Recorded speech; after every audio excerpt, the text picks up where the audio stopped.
The president repeatedly sowed mistrust in the election process. It's a rigged election. It's the only way we're going to lose. They put them in mailboxes, people take them.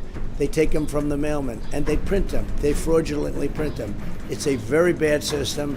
It's going to lead to a tremendous fraud. It absolutely opens the floodgates to fraud. Those things are delivered into mailboxes. They can be taken out. Because the only way we're going to lose this election is if the election is rigged. Remember that.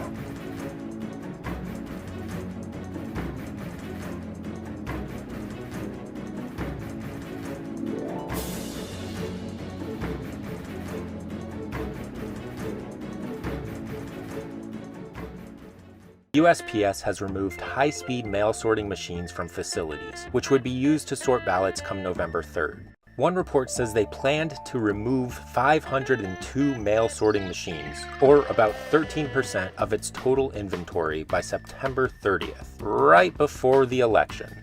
As if that weren't enough, they've unbolted corner mailboxes, eliminated employee overtime, mandated that mail be kept until the next day if distribution centers are running behind, and as USA Today notes, DeJoy has also restructured the USPS by, quote, removing or reassigning nearly 24 agency leaders, including displacing the 2 top executives who oversaw day-to-day operations, unquote. 200,000 Americans have lost their lives due to COVID-19. But this administration doesn't seem worried about stripping away vital resources to assure efficient and safe functionality within the United States Postal Service. It seems worried about only one thing: maintaining power by any means necessary.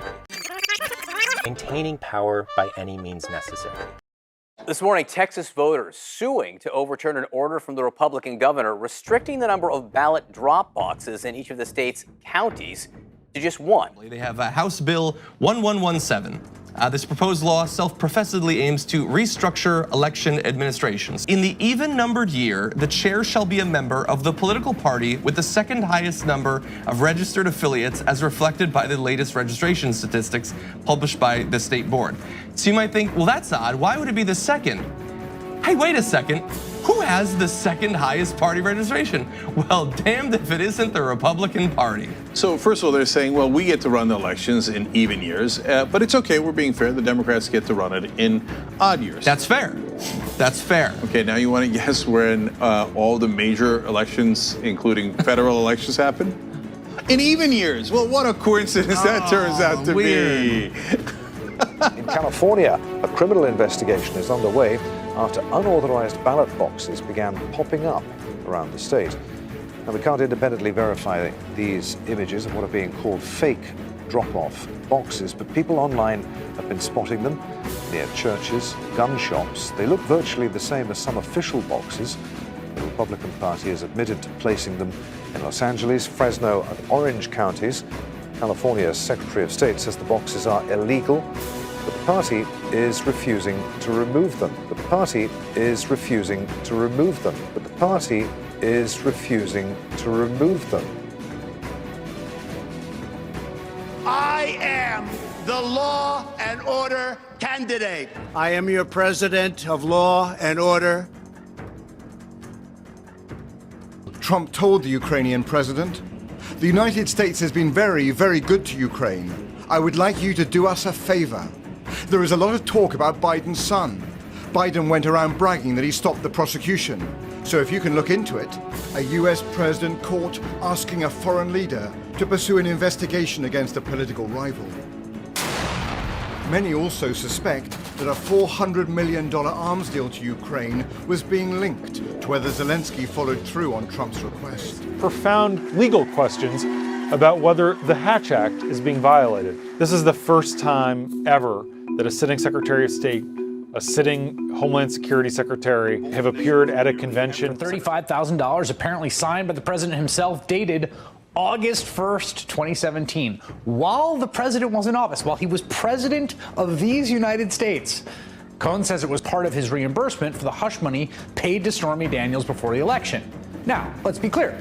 That hush money payment was part of a criminal scheme to which Cohen has already pleaded guilty in federal court. And the check from the president puts the president sitting as the president while in the White House at the center of that continued scheme while serving as a chief executive of the U.S. government.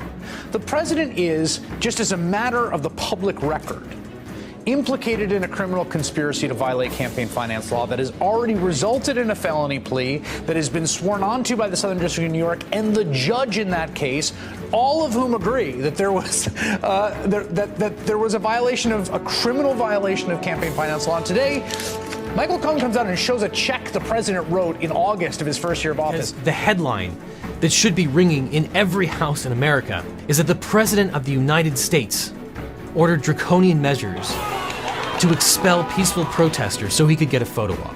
Field in rural Nevada, taken over by a throng of Trump supporters, despite state COVID crowd restrictions that limit gatherings to 50. I'm very highly educated.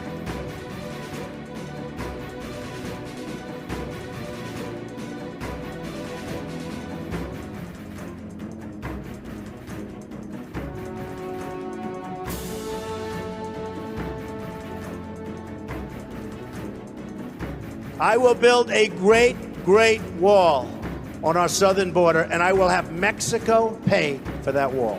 Mark my words.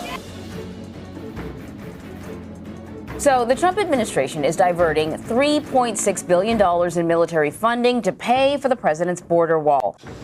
It's not coming from Mexico. We can tell you that Mexico is not paying for the wall. Taxpayers will be paying for this new construction. This is $3.6 billion. The Pentagon says this is being taken from 127 military projects.